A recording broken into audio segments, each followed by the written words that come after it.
नमस्कार, स्वागत है आपका के न्यूज में। मैं हूं आपके साथ विशाल पंडित। आप देख रहे हैं देश की बात रुक करते इस वक्त की सुर्खियों का। आतंकियों की कायराना हरकत पर पीएम नरेंद्र मोदी करेंगे मीटिंग। सीसीएस की बैठक में शामिल होंगे। कैबिनेट कमेटी की सुरक्षा में मामलों की अहम बैठक आज होगी। अमेरिकी राष्ट्रपति डोनाल्ड ट्रंप ने पहलगाम आतंकी हमले की निंदा की। आतंक के खिलाफ हम भारत के साथ। पहलगाम आतंकी हमले की जांच के लिए श्रीनगर पहुंचे एनआईए। आज बैसरन घाटी पहुंचेगी टीम।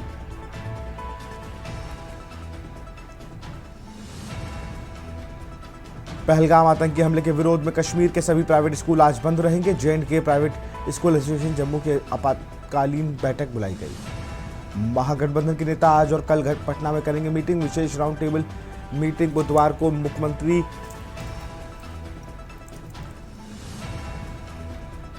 11 जिलों में लू को लेकर येलो अलर्ट जारी। बिहार में 26 अप्रैल से बदलेगा मौसम का मिजाज। 7 जिलों में गर्मी से मिलेगी राहत। आप देख रहे हैं के न्यूज, खबरों का सारथी।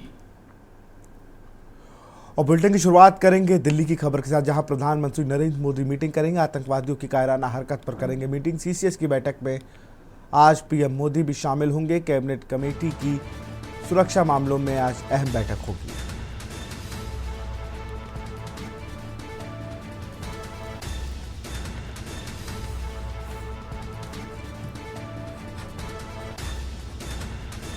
कैबिनेट कमेटी की बैठक में पीएम मोदी भी होंगे शामिल। दिल्ली से खबर, प्रधानमंत्री नरेंद्र मोदी करेंगे मीटिंग।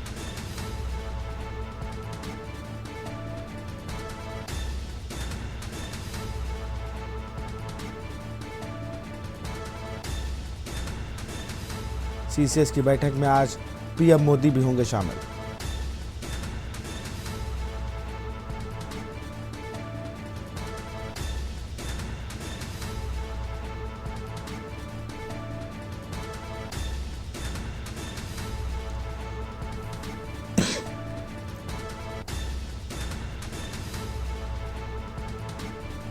सीसीएस की बैठक में आज प्रधानमंत्री नरेंद्र मोदी भी होंगे शामिल। कैबिनेट कमेटी की सुरक्षा मामलों में की अहम बैठक आज।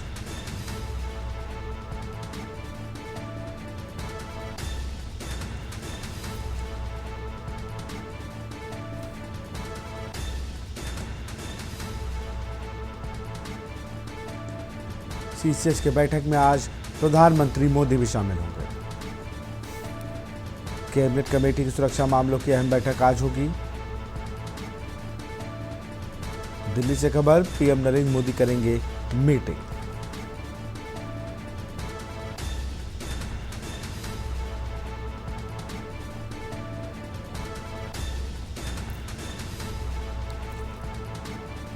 और इसी खबर पर अधिक जानकारी के साथ हमारे साथ फॉरेन एक्सपर्ट प्रमोद पाहावा जी जुड़ चुके हैं। सर, जिस तरीके की घटना हुई है, मुझे लगता है ऐसा टूरिस्टों के साथ कभी नहीं हुआ होगा पिछले 2 दशकों में, जैसा जो कल की घटना है। लोगों से उनका धर्म पूछकर उन्हें मारा गया और आज उसको लेकर हाई लेवल मीटिंग प्रधानमंत्री नरेंद्र मोदी कर रहे हैं। नहीं, ये बिल्कुल सही, आप बिल्कुल ठीक कह रहे हैं। और ये कश्मीर की, आप समझे, आर्थिक रीढ़ होती है वहाँ का टूरिस्ट। और आने वाला समय, अभी भी बहुत टूरिस्ट गए हुए थे, और आने वाला समय अमरनाथ यात्रा का है। और ऐसे बहुत से परिवार हैं जो अमरनाथ यात्रा के समय में ही पूरे साल की रोजी रोटी कमा लेते। तो वैसे भी अगर कश्मीरियों को देखा जाए या उनकी साइको समझी जाए, तो वो लोग अपन टूरिस्ट पर कभी हमला नहीं करते। आज तक का कोई रिकॉर्ड नहीं है, ये पहली बार हुआ है कि उन्होंने टूरिस्ट पर हमला किया है। लेकिन इन सब हमले को लेके आदमी को या एक साधारण नागरिक को शक क्यों होता है? सबसे पहली बात तो ये है कि पूरी के पूरी मीडिया में जो भी, जिसको हम गोदी मीडिया कहते हैं, मैं आपको उसमें शामिल नहीं कर रहा हूँ, तो अगर करता तो आप मेरी बात ही नहीं सुनते। तो जितने भी ये गोदी मीडिया या पेड सहाफी हैं, इन लोगों ने इमीडिएट नैरेटिव चला दिया, हिंदू को पूछ के मारा। मतलब उस आतंकवादी घटना को हिंदू मुस्लिम में कन्वर्ट करने के लिए सब कुछ बना दिया है। एक चैनल पर वहां के लोकल रिपोर्टर बता रहा था कि यहाँ सुरक्षा का इंतजाम नहीं था या जो भी कमियां थी, तो इमीडिएट उसको काट के और वहां उसका टिकर ही चेंज कर दिया। और अभी तक देखिए, कल से कितने घंटे हो चुके हैं, सरकार ने कोई आधिकारिक रूप से जानकारी नहीं दी है कि कितने व्यक्ति मरे थे या कितनी वहां पे लाशें गिरी हैं। उसके अलावा जो इंटरनेशनल मीडिया है वहां से खबरें आ रही हैं कि मरने वालों में 2 विदेशी नागरिक भी थे, एक इटालियन एक इजरायली, लेकिन उनके बारे में सरकार कोई सूचना नहीं दे रही है। तो इस प्रकार की बातों से आदमी के अंदर वो कुछ नहीं होता, एक शक हो जाता है और एक संदेह के घेरे में पूरा का पूरा ऑपरेशन हो जाता है। चाहे वो आतंकी घटना थी, सीमा पार की थी, सीमा के अंदर से थी, या वो फॉल्स फ्लैग ऑपरेशन था। आरोप तो कुछ भी लगा सकते हैं, पर इतनी जल्दी किसी नतीजे पर पहुंचना या इतनी जल्दी सरकार को या किसी को भी उसके लिए जिम्मेदार ठहरा देना मुझे लगता है कि उचित नहीं है। सरकार को पारदर्शिता अपनी दिखानी चाहिए। हमें याद रखना चाहिए कि 25 साल पहले खिच्ची सिंहपुरा में जब सिखों को मारा गया था तब भी इसी तरीके की बातें हुई थी, और उसके बाद अटल बिहारी वाजपेयी जी की सरकार थी, उन्होंने 3 साल वहां सेना लगा कर रखी और करोड़ों रुपया वहां खर्च करने के बाद भी कोई रिजल्ट नहीं निकाला गया। अब इसके पीछे क्या है?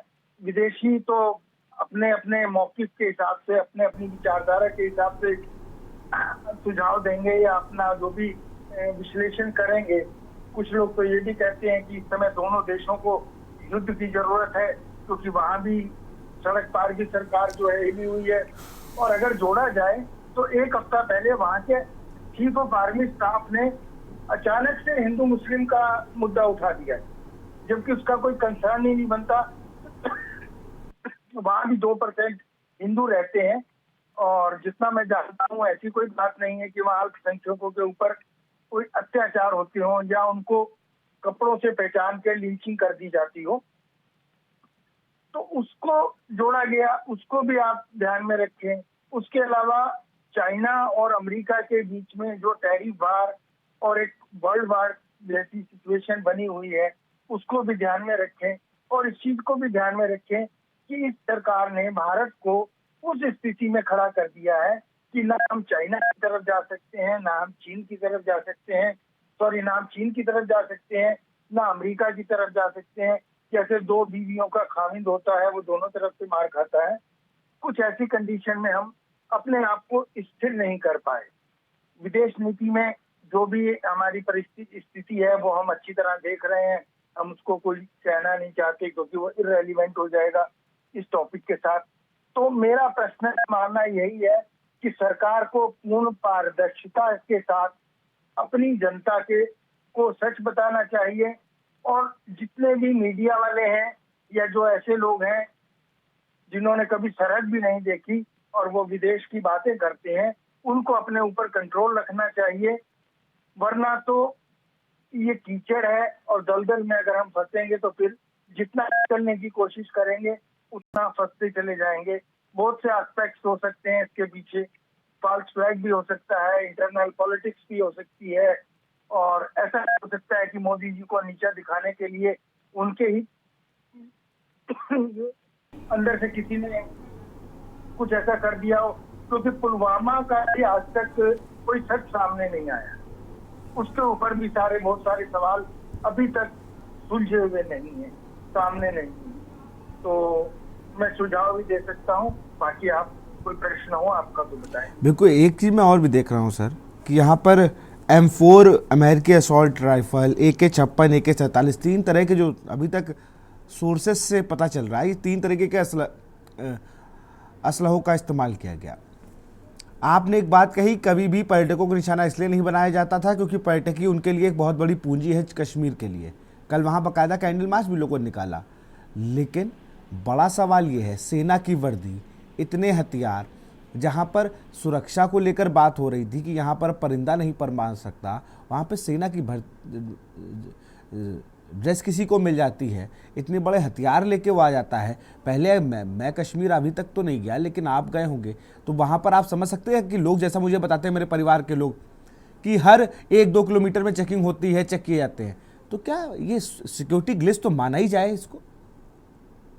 अब आप इसको ये भी मान सकते हैं कि सुरक्षा में चूक हुई, और कहने वाले तो ये भी कहते हैं कि सुरक्षा जानबूझकर हटा दी गई थी, जैसे पुलवामा में सुरक्षा में चूक हुई थी, और इस चीज को वहां के तत्कालीन गवर्नर सतपाल सिंह मलिक ने कई बार दोहराया है। और अगर आप उसको उस जगह को देखें जहां पर इंसिडेंट हुआ है, तो वो तलहटी है, घाटी है।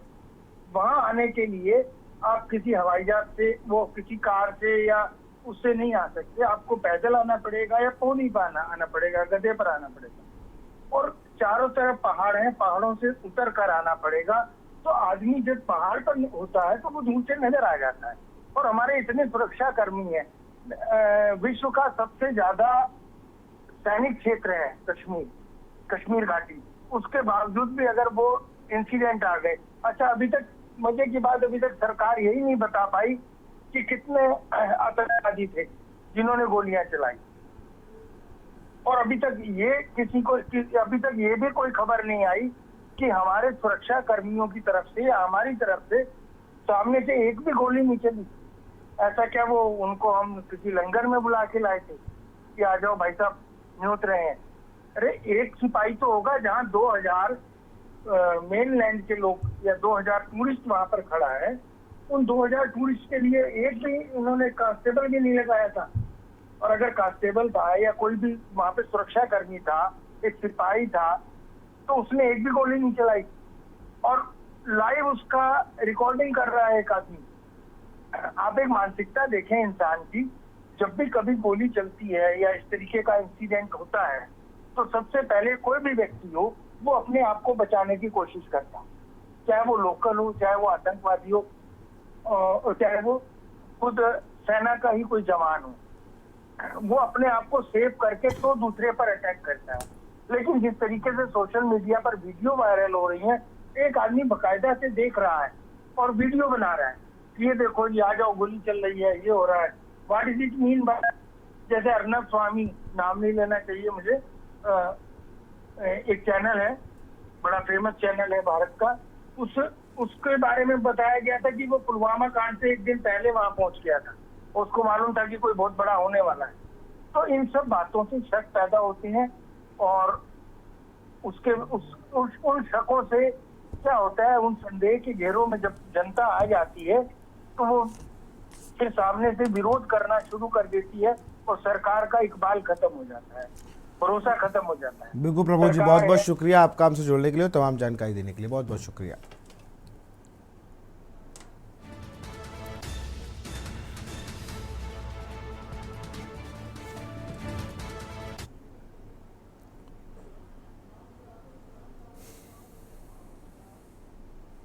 और इसी खबरों बने रहेंगे हमारे साथ। सूरज सविता कानपुर से, अखिलेश सिंह विजय संवाददाता दिल्ली से जुड़ेंगे, लेकिन उससे पहले रुकते हैं एक छोटे से ब्रेक के लिए।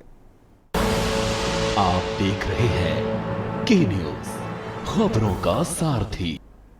ब्रेक के बाद आपका स्वागत है। इसी खबर पर रहेंगे हमारे सुरेश सविता और अखिलेश सिंह हैं। सुरेश सविता के पास चलेंगे। सुरेश, कानपुर में आप मौजूद हैं और यहाँ के एक व्यापारी के बेटे संजय द्विवेदी के पुत्र, इकलौते लड़के थे उनके, सौरभ, जिसकी शादी अभी हुई थी 2 महीने पहले लगभग, जितना मुझे जानकारी है। और वो घुड़सवारी अपनी धर्मपत्नी के साथ कर रहे थे, तब उनको गोली मार दिया आतंकियों ने।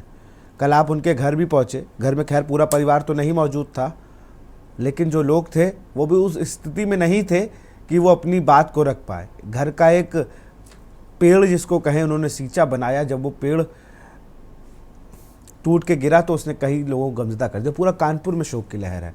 सुरेश जी विशाल, देखिए सबसे पहले तो आपको बता दें कि जम्मू एंड कश्मीर एक ऐसी जगह है जहां पर अधिकतर पर्यटक घूमने के मूड से जाते हैं, बदलते मौसम को देखकर खुश होते हैं, वहां की खूबसूरती देखकर खुश होते हैं।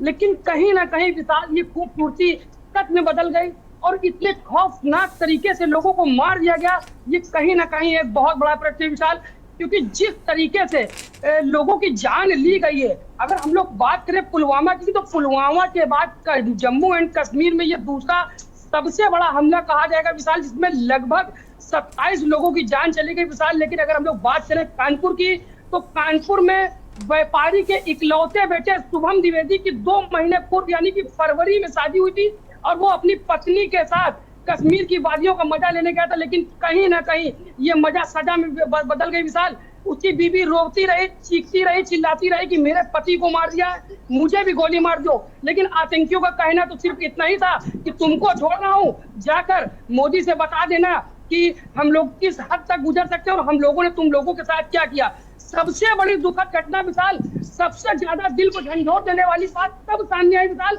जब लोगों को पूछ पूछ के गोली मारी गई कि तुम हिंदू हो या मुस्लिम हो। लोगों के हाथ में कलावा देख के गोली मारी गई, लोगों के माथे में तिलक देख के गोली मारी गई। तो विशाल कहीं ना कहीं इतना खौफनाक कृत्य लोग जब वहां कर रहे थे तो उनके परिजनों पर क्या बीत रही होगी, उनके परिवार वालों पर क्या बीत रही होगी, ये बहुत ज्यादा सोचने वाली बात है। और विशाल कहीं ना कहीं ये एक बहुत गंभीर मुद्दा है, क्योंकि हर साल अमरनाथ की यात्रा आती है और करोड़ों और लाखों की संख्या में श्रद्धालु दूर दूर से बाबा अमरनाथ के दर्शन करने जाते हैं। तो इसको देखते हुए विशाल क्यों नहीं पहले से इतनी अच्छी व्यवस्था की गई कि संकेत हो गया। आखिर कहां से ये आतंकवादी आ गए इतने ज्यादा असलहे लेके? क्या इनकी चेकिंग नहीं हुई विशाल? मैं हर साल खुद जाता हूँ अमरनाथ बाबा के दर्शन करने, वहां पर जब भी मैंने देखा कि हर 2 किलोमीटर में टीम तैनात रहती है, बिल्कुल मुस्तैदी के साथ तैनात रहती है, अपने पूरे ताकत के साथ तैनात रहती है। लेकिन अगर विशाल इस तरीके का कृत्य हुआ है, लोग इतने बड़े बड़े AK-47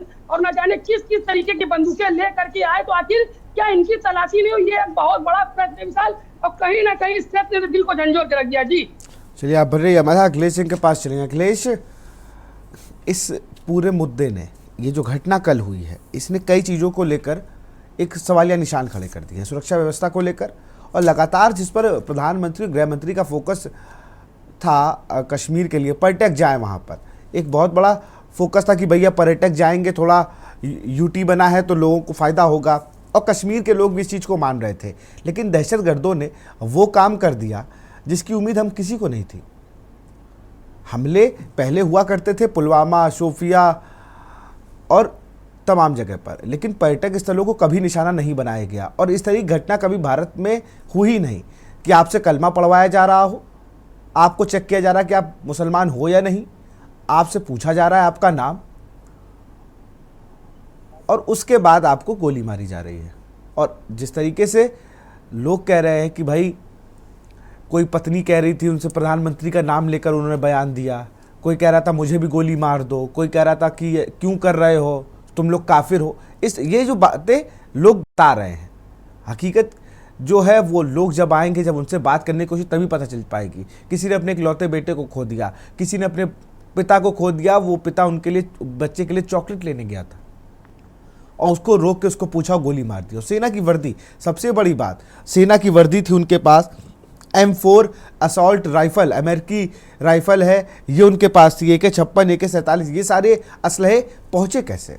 एक बड़ा सवाल है जिस पर जब विस्तृत जांच होगी तब इसमें कई बड़े खुलासे होंगे, ऐसा मुझे लगता है। अखिलेश, देखिए विशाल, बता दें कि पहलगाम की जो कायराना आतंकी हमले की घटना है, इसको सुरक्षा में चूक के तौर पर देखा जाना चाहिए। सुरक्षा में जिस प्रकार की चूक हुई कि आखिरकार दहशतगर्द सीमा पार करके उस इलाके में कैसे पहुंचे, जबकि ये पर्यटक के तौर पर पहलगाम की घाटी जानी जाती है। पहलगाम की घाटी में वहां पर ये पहली बार नहीं है कि वहां पर ये पर्यटक पहुंचे हैं। बड़ी संख्या में पर्यटक पहले भी जाया करते थे और लगातार वहां पर्यटकों का आना जाना लगा रहता था और भीड़ भी होती रहती है। कि शायद वही वजह होगी कि जम्मू कश्मीर के टैक्सी एसोसिएशन ने हड़ताल कर दी है, कि कहा कि हम जो यहाँ पर पर्यटक आते थे वो हमारे लिए पर्यटक या कोई और हिंदू मुसलमान नहीं हुआ करते थे, हमारी रोजी रोटी का सवाल हुआ करता था, इसलिए हम लोग उनको उस तरह से लेते थे। किसी समाज, किसी हिंदू, मुस्लिम, सिख, ईसाई, इससे कोई लेना देना नहीं रहता था, रोजी रोटी का सवाल था। टैक्सी बार के बाद बार एसोसिएशन ने भी वहां पर हड़ताल कर दी है, स्कूल, शिक्षण संस्थान सब बंद कर दिए गए। तो इस पर्यटन के लिहाज से देखे जाने वाली पहलगाम घाटी में जो कायराना आतंकी हमला हुआ है, उसके मद्देनजर जम्मू कश्मीर में हर समाज का व्यक्ति दुखी है, पीड़ित है। बेशक है दहशतगर्दों ने अपने मंसूबों को जिस तरह से अंजाम देने के लिए निर्दोष लोगों की हत्या की, और वो ऐसे निर्दोष लोग जो अपने घूसे के लिए, सैर सपाटे के लिए, पर्यटन के तौर पर वहां पहुंचे थे।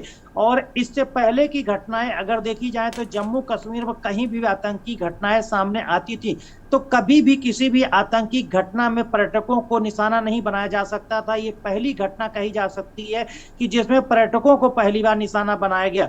दूसरी सबसे बड़ी बात है कि आखिरकार ये सीमा पार करके कैसे पहुंचे। इनके पास इतनी बड़ी संख्या में गोला बारूद हथियार थे जिसको लेकर वो घाटी तक पहुंच जाते हैं और वहां पर अपने मंसूबों को कामयाब होने में जिस तरह से वो सफलता दिखाते हैं और वहां से भागने में कामयाब होते हैं, तो पूरी तरह से कहा जा सकता है कि सुरक्षा में बड़ी खामी हुई है। और सुरक्षा को लेकर जिस तरह का वहां पर व्यवस्था थी, चाक चौबंद व्यवस्था कही जाती थी सरकार के तरफ से, सुरक्षा एजेंसियों के तरफ से, वहां के स्थानीय पुलिस के तरफ से और सेना के तरफ से भी लगातार ये चीजें कही जाती थी कि सुरक्षा व्यवस्था बेहद चुस्त दुरुस्त है। कुछ ही दिन पहले केंद्रीय गृह मंत्री अमित शाह भी गए थे, सुरक्षा को लेकर बैठक भी की थी, क्योंकि अगले कुछ ही दिन में अमरनाथ बाबा की यात्रा शुरू होनी है, जो पहलगाम भी एक बड़ा सेंटर हुआ करता है जहां पर पर्यटक और तीर्थ यात्री पहुंचते थे। फिर भी इस घटना को इतनी बड़ी संख्या में अंजाम दे जाना और उसके बाद फरार हो जाना वहां से, फिलहाल सेना के तरफ से, सुरक्षा एजेंसियों के तरफ से घेराबंदी करके ऑपरेशन चलाया जा रहा है, लेकिन अब तक ऑपरेशन में भी कोई कामयाबी नहीं मिली है।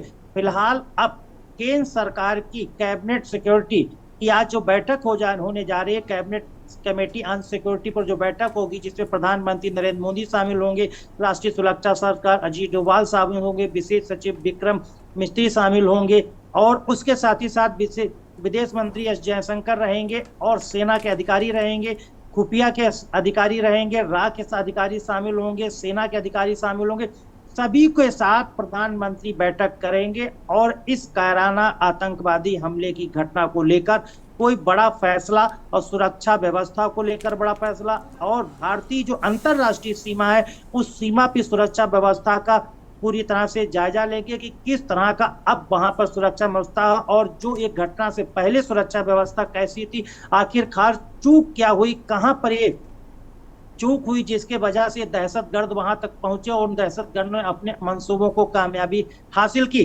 तो कहा जा सकता है कि जो कैबिनेट कमेटी ऑन सिक्योरिटी की जब आज बैठक होगी तो उसमें कुछ तथ्य जरूर सामने निकल के आएंगे कि यहाँ पर कैसे खामी रही या क्या सुरक्षा में खामियां रह गई जिसके वजह से ये घटना को अंजाम देने में आतंकवादी कामयाब रहे। क्या इस घटना में पड़ोसी देश पाकिस्तान कितना हाथ है, उन्होंने कैसे दहशतगर्दों को भारत की सीमा में प्रवेश कराया और ये हथियार इनको कहां से मिले, क्या साथ लेकर आए थे या आए दिन कहा जाता है कि इन हथियारों को किसी न किसी तरह से वहां से भारत में भेजा जाता है जो उनके दहशतगर्द यहाँ पर हैं। इसका मास्टरमाइंड कौन, हालांकि लश्कर तैयबा की तरफ से इसकी जिम्मेदारी ली गई है कि आतंकवादी हमला उन्होंने कराया। फिलहाल क्या वाकई में लश्कर तैयबा ने ये जिम्मेदारी ली है, क्या वाकई में वो इसी के पीछे मास्टरमाइंड है या फिर वो एक मोहरा है, मास्टरमाइंड कौन है, या पड़ोसी देश पाकिस्तान में बैठे वहां के सीमा पार के जो दहशतगर्द हैं उनका मास्टरमाइंड कौन है, ये पूरी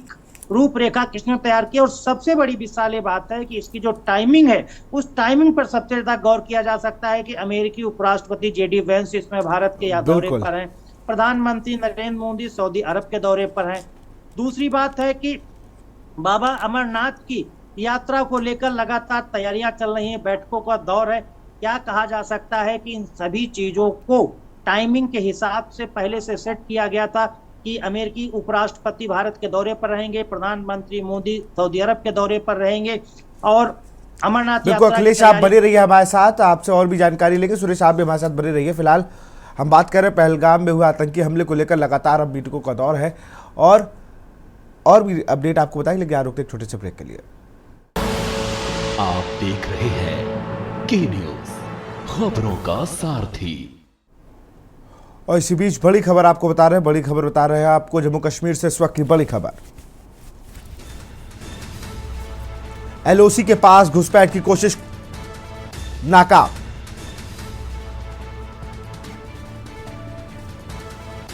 सेना ने आतंकियों की कोशिश को किया नाकाम।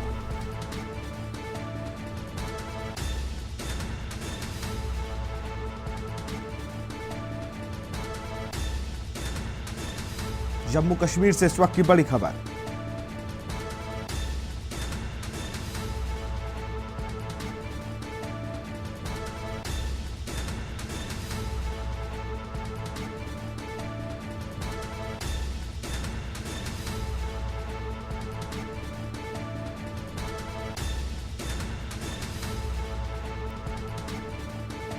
जम्मू कश्मीर से इस वक्त की बड़ी खबर।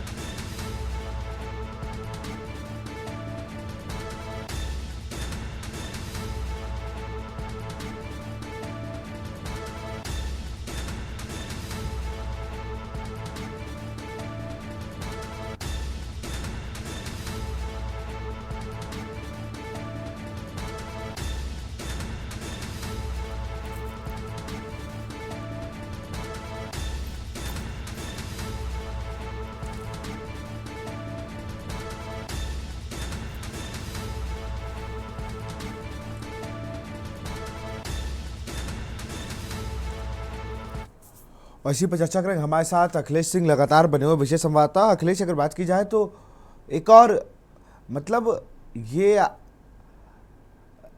एक पूरा जत्था आया हुआ था, क्योंकि अब देखिए फिर कोशिश की है इन दहशतगर्दों ने, लेकिन इस बार सेना मुस्तैद थी और सेना ने 2 आतंकियों को ढेर भी किया है। देखिए विशाल, चाहे सीमागढ़ पर किसी भी तरह से घुसपैठ की जब कोशिश होती है तो घुसपैठ की जो घटनाएं हैं वो लगातार सामने आती हैं। एक के बाद एक घुसपैठ के मामले सामने होते हैं, और घुसपैठ के जो मामले सामने आते हैं उसमें सेना की कार्रवाई लगातार होती है। बॉर्डर पर सेना लगातार जिस तरह से कार्रवाई करती है, लेकिन सवाल यही है कि अगर दहशतगर्द लगातार घुसपैठ की कोशिश करते हैं और घुसपैठ की कोशिश में सेना की तरफ से कार्रवाई की जाती है, और आए दिन ऐसा मामले सामने आते हैं कि सेना की कार्रवाई में घुसपैठ करने वाले दहशतगर्द ढेर कर दिए गए, लेकिन फिर भी उनके मंसूबे कमजोर नहीं होते। ये सबसे बड़ा सवाल है, आखिरकार उनको किस तरह से मोटिवेट किया जाता है सीमा पार से, किस तरह से उनको लालच और किस तरह से उनको तैयार करके दहशतगर्दों को सीमा पार करने के लिए तैयार करके भेजा जाता है। और जबकि दहशतगर्दों को पता रहता है कि भारतीय सीमा पर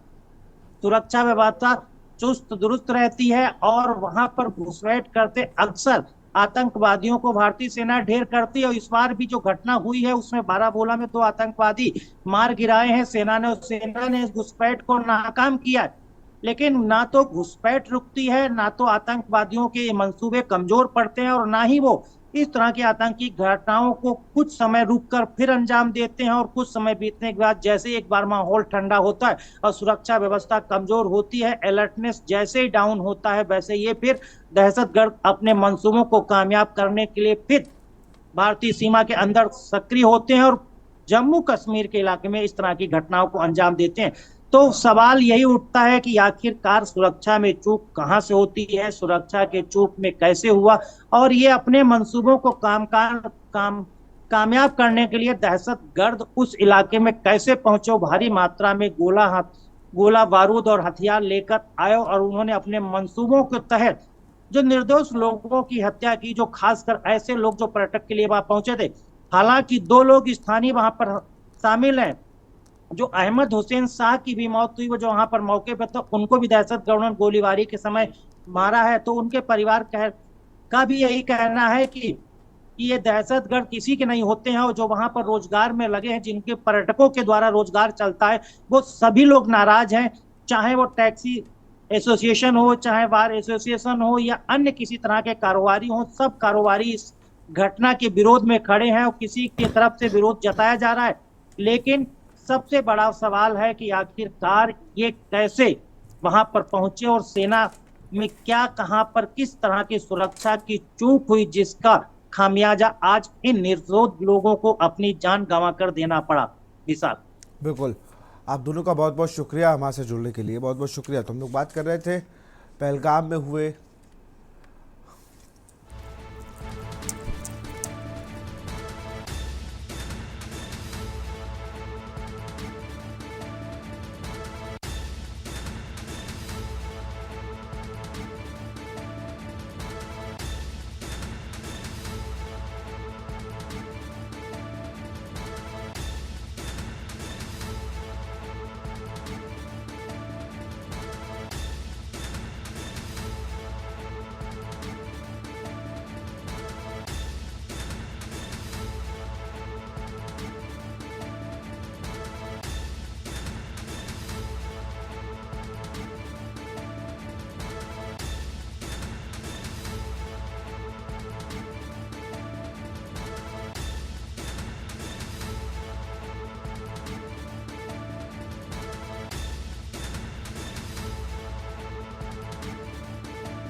बारामूला में सेना की कार्रवाई में 2 आतंकी ढेर।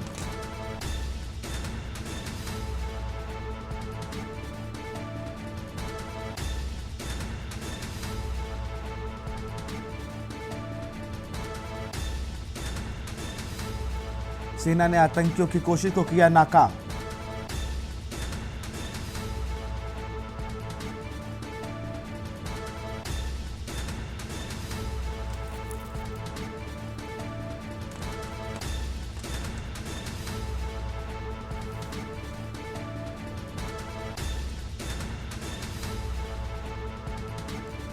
सेना ने आतंकियों की कोशिश को किया नाकाम।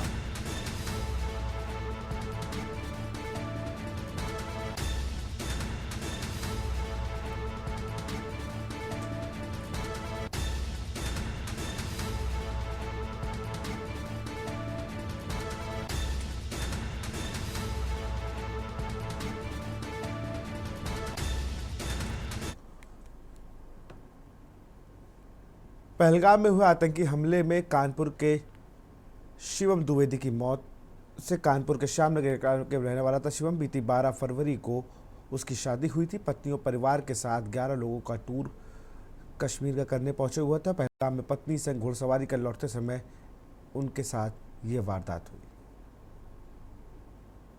जम्मू एंड कश्मीर में एक बार फिर से पुलवामा के बाद अब पहलगाम में एक बहुत ही बड़ा आतंकी हमला, जिसमें कई निर्दोषों की जान चली गई और पूछ कर मारा गया कि आप हिंदू हैं या मुस्लिम, आपको कलमा पढ़ना आता है या नहीं।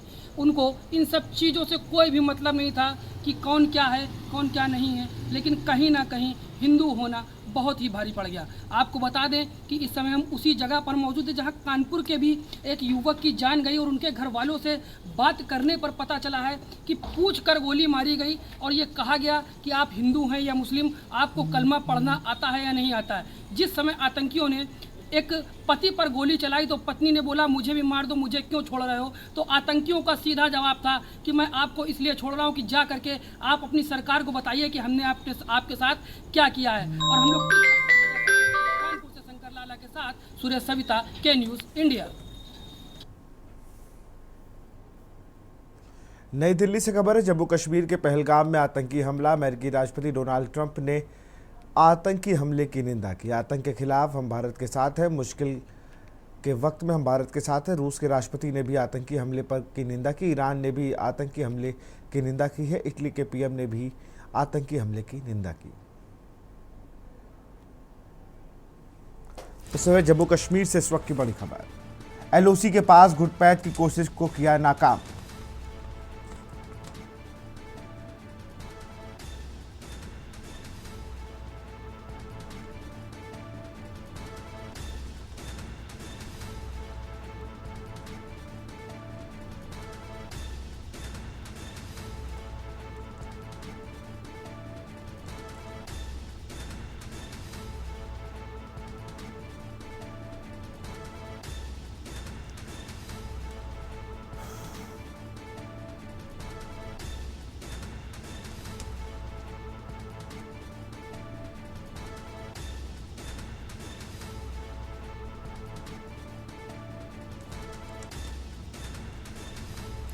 ईरान ने भी किए आतंकी हमले की निंदा। इटली के पीएम ने भी आतंकी हमले की निंदा की।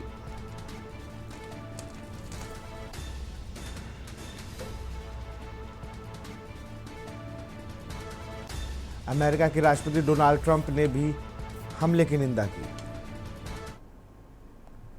दिल्ली से बड़ी खबर है। प्रियंका गांधी ने पहलगाम आतंकी हमले पर दी प्रतिक्रिया। प्रियंका गांधी ने हमले को बहुत दुर्भाग्यपूर्ण बताया। प्रियंका गांधी ने कहा, मैं इस तरह की घटनाओं की कड़ी निंदा करती हूं। यह बहुत दुख की बात है और यह बहुत गलत है। सरकार को बहुत कठोरतम कार्रवाई करनी चाहिए।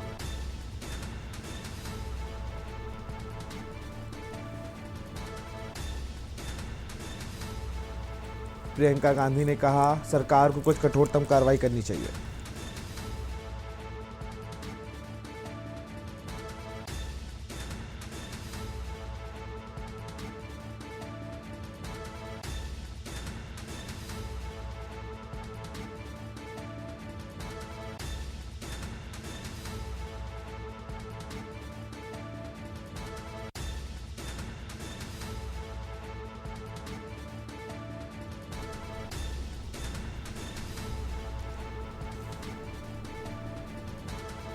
प्रियंका गांधी ने पहलगाम आतंकी हमले की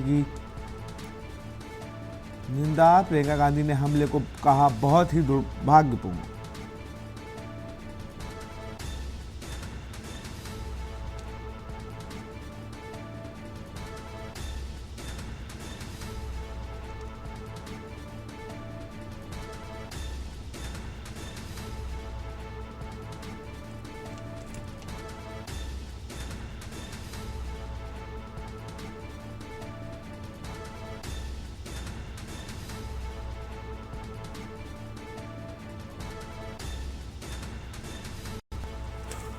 दिल्ली से इस वक्त की बड़ी खबर आपको बता रहे हैं।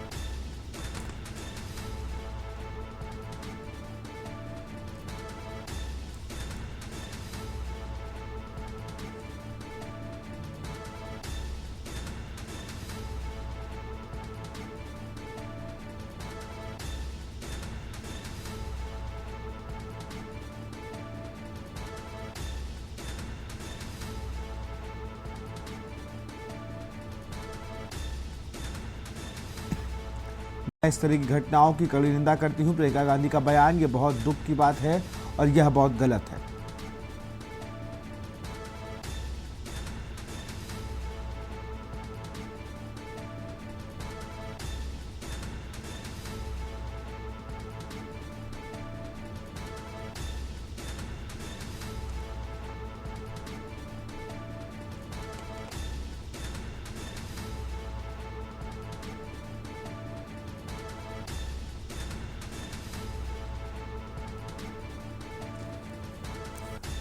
प्रियंका गांधी ने सरकार से कठोरतम कार्रवाई करने की बात कही।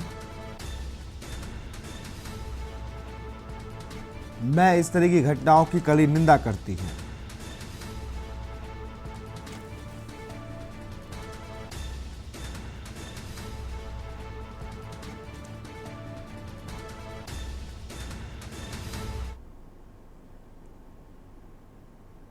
दिल्ली से खबर है, कांग्रेस अध्यक्ष मल्लिकार्जुन खड़गे की प्रेस वार्ता।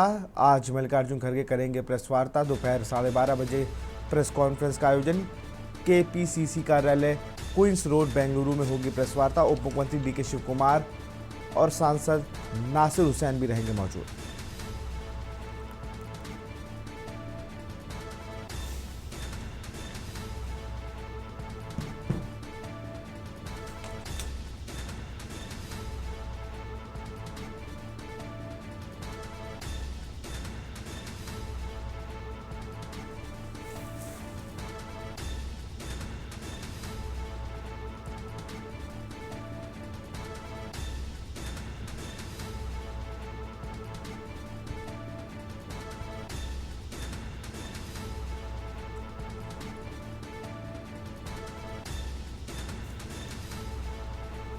मल्लिकार्जुन खड़गे आज करेंगे प्रेस वार्ता।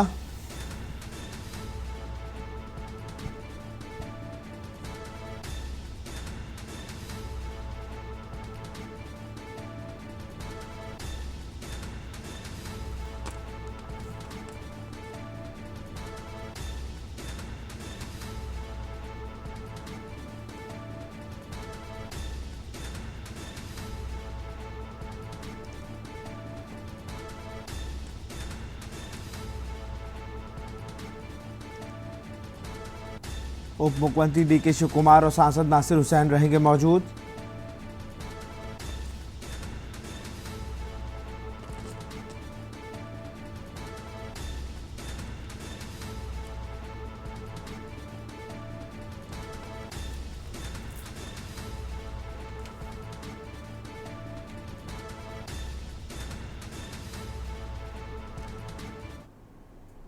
अंतर्राष्ट्रीय स्मार्ट सिटी कॉन्क्लेव 2025 का दूसरे दिन मंगलवार को आयोजन किया गया। यह कार्यक्रम गौतम बुद्ध यूनिवर्सिटी ग्रेटर नोएडा के सभागार में आयोजित किया गया। कॉन्क्लेव का दूसरा दिन डिप्लोमेसी ऑफ डिप्लोमेट के नाम रहा। इस दौरान global chambers of commerce and industries और एक्सेस अरेबिया के बीच एक MOU भी साइन किया गया। इसके एजेंडे का मुख्य विषय अंतर्राष्ट्रीय स्मार्ट सिटी के मानकों पर एक साथ आगे कार्य करने का समझौता किया गया।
नोएडा की प्रीति चौहान ने पहले प्रयास में सफलता प्राप्त कर ये साबित कर दिया कि खुद पर विश्वास और मेहनत करने से सफलता जरूर मिलती है। यूपी एससी की परीक्षा के परिणाम मंगलवार को जारी हुए, जिसमें नोएडा के सेक्टर 82 के economical vicar section EWS pocket 12 में रहने वाली प्रीति चौहान ने सफल कैंडिडेट की लिस्ट में जगह बनाई। जब प्रीति अपने घर पहुंची तो आरडब्ल्यूए की ओर से उनका गुलदस्ता और दुपट्टा उड़ाकर स्वागत किया गया और बधाई दी गई। ढोल नगाड़ों के साथ पूरे पॉकेट में जुलूस निकाला गया। लोगों का कहना था कि उन्हें अपनी इस बेटी पर गर्व है जिसने हमारा मान सम्मान बढ़ाने का काम किया। प्रीति ने यह सफलता पहले ही प्रयास में हासिल की है।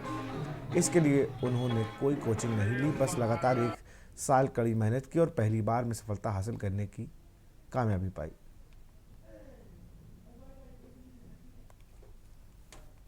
मैंने 1 साल तैयारी की है। अच्छा। और कितनी बारी में आप पास आउट हुए? पहली बार। पहले में। और कोई कोचिंग मुझसे बोलिए ना। नहीं लिया था। नहीं लिया था। तो आप ये जीत का किसको श्रेय देते हो? मेरे माता पिता को, मेरे दोस्तों को, जिन्होंने सदैव मेरा धैर्य बनाए रखा, और मेरी सभी आसपास मेरे पड़ोसियों को, सबको मेरा श्रेय जाता है। तो अपने दोस्तों को क्या सजेशन दोगे? बस खुद पर विश्वास रखो और मेहनत करते रहो, सफलता जरूर मिलेगी।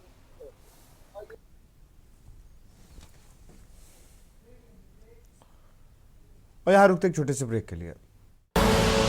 आप देख रहे हैं के न्यूज, खबरों का सारथी। ब्रेक के बाद आपका स्वागत है। हापुड़ से खबर है, गेहूं की फसल में लगी भीषण आग। किसान की फसल में आग लगने से उड़ गई नींद। किसानों का लाखों रुपए का नुकसान। पुलिस और दमकल विभाग की टीम ने आग बुझाई। घटना थाना बाबूगढ़ गांव के उपेड़ा की है। हापुड़ से खबर आपको बता रहे, जहां गेहूं के खेत में लगी है भीषण आग। जी भेज रहा सर, मैं भेज रहा हूँ सर मैं।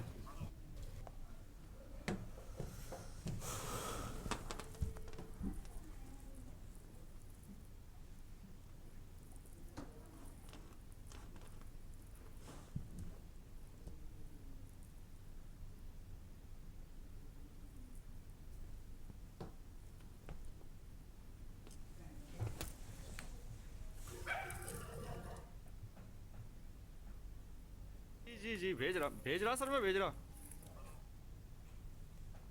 रायबरेली से खबर, जमीनी विवाद को लेकर 2 पक्षों में खूनी संघर्ष। मारपीट का वीडियो सोशल मीडिया पर वायरल। एक पक्ष ने दूसरे पक्ष के घर में जाकर की गाली गलौज और मारपीट में दोनों पक्षों के 6 लोगों को घायल। वायरल वीडियो के आधार पर पुलिस जांच पड़ताल हो चुकी। बसरावा थाना क्षेत्र के कुचली खेड़ा मजरे खिजरी गांव की पूरी घटना।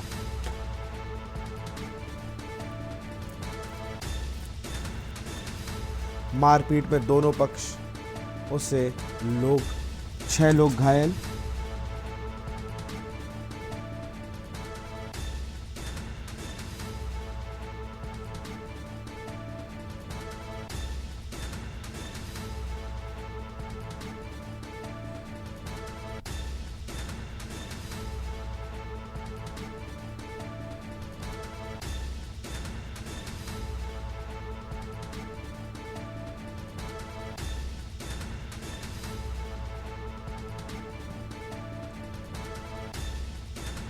मारपीट का वीडियो सोशल मीडिया पर वायरल।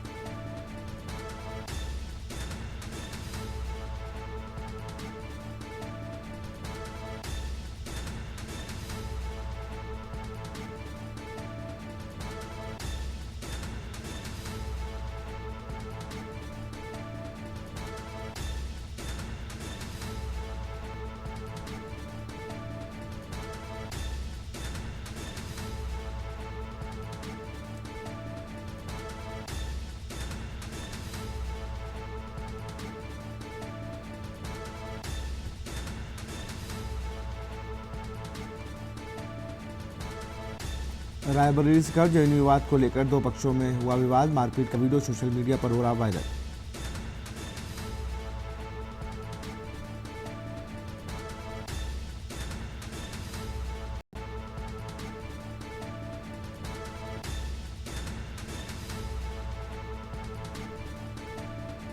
एक पक्ष ने दूसरे पक्ष के घर में जाकर की गाली गलौज और मारपीट।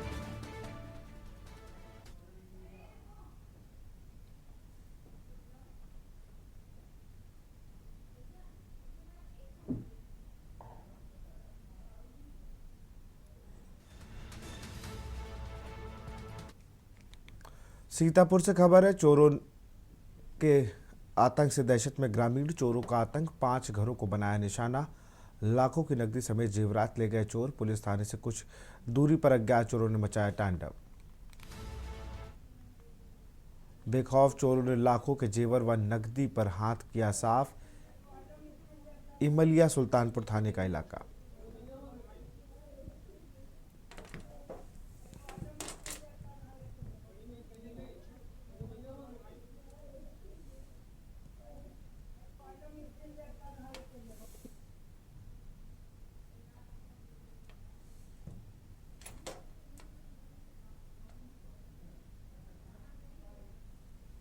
चोरी हो गई। हम लोग सो रहे थे, सुबह उठा तो देखा सब जो है हमारे यहाँ सामान गायब हो गया। नगद केस रखा था वो गायब हो गया और जितना जेवर था वो सब गायब हो गया। लगभग 3 लाख रुपए का तो नगद केस था हमारे पास। यहाँ पे कितने घरों में चोरी हुई है? यहाँ 5-6 घरों में हुई है। आपका क्या नाम है? छोटे अली। कौन सा गाँव? इमलिया सुल्तानपुर।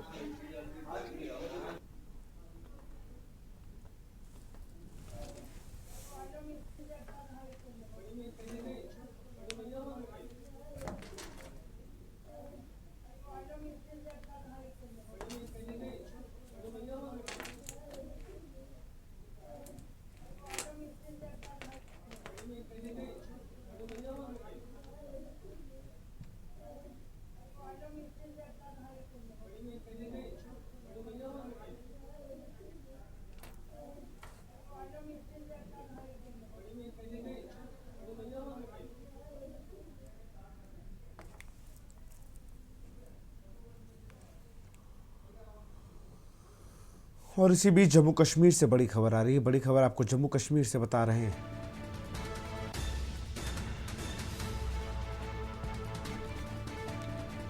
एलओसी के पास घुसपैठ की कोशिश को किया गया नाकाम।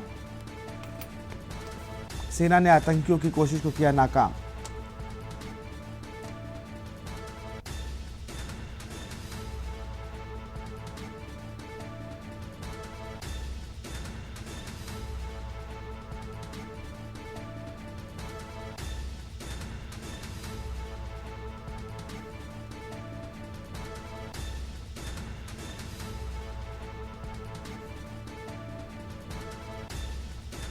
और इसी खबर पर अधिक जानकारी के साथ हमारे सहयोगी बुरहान वानी जुड़े हुए। बुरहान, अगर बात की जाए तो इस तरह की घटना को लेकर पूरे देश में आक्रोश व्याप्त है। जम्मू कश्मीर की स्थिति क्या है? लगातार अब जो सर्च ऑपरेशन चल रहे हैं उसमें बड़ी अपडेट यह है कि एलओसी के पास घुसपैठ करने की कोशिश नाकाम किया गया और 2 आतंकियों को ढेर किया गया है। बुरहान। जी, मैं आपको बता दूं कि इसमें अगर हम बात करें कि एलओसी में जिस तरीके से घुसपैठ को नाकाम किया गया, लेकिन इसमें आपको बता दूं कि 2 दहशतगर्द जो है वो इसमें मारे भी गए हैं। लेकिन जो खबरें आ रही है कि बताया जा रहा है कि जारी ऑपरेशन में जो है दहशतगर्द को मारा गया। 24 फुट दहशतगर्दों के दरमियान जो तसादम हुआ या फायरिंग का तबादला हुआ। फायरिंग के तबादले में जो है 2 दहशतगर्द जो है वो मारे गए। अभी भी बताया जा रहा है कि ऑपरेशन जारी है। जारी ऑपरेशन में एक हिस्से के तौर पर फौज ने जो है दरअंदाजी की कोशिश को कामयाबी जो है वो नाकाम कर दिया है। लेकिन फिलहाल बताया जा रहा है कि ऑपरेशन फिलहाल जारी है, लेकिन इसमें 2 दहशतगर्द जो है वो मारे गए हैं। बुरहान, अगर बात करें, ऐसा हमला पहले नहीं हुआ।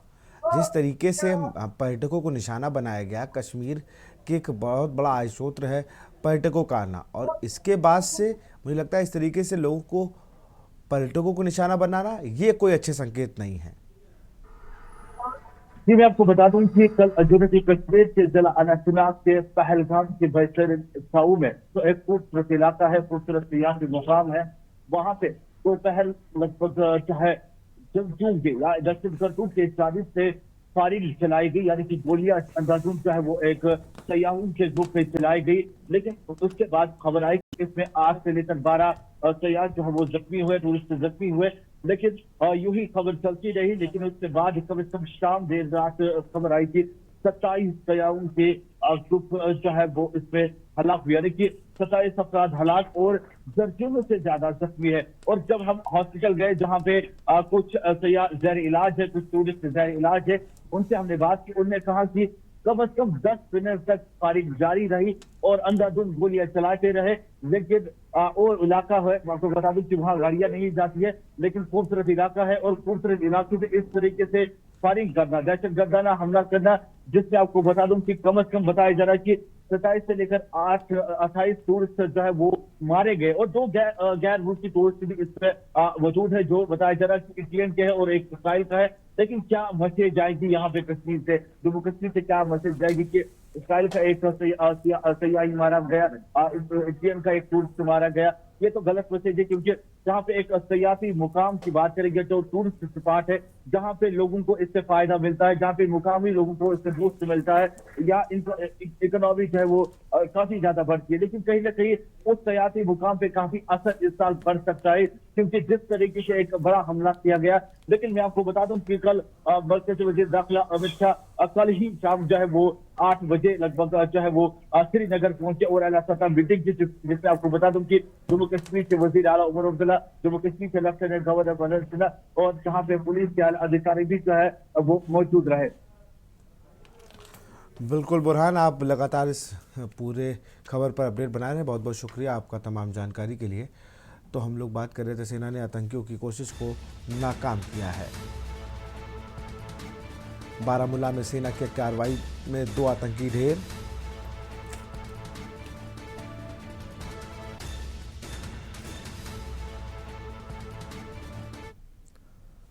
तो देश की बातें फिलहाल इतना ही। देखते रहिए न्यूज़ इंडिया। नमस्कार। आप देख रहे हैं के न्यूज़, खबरों का सारथी।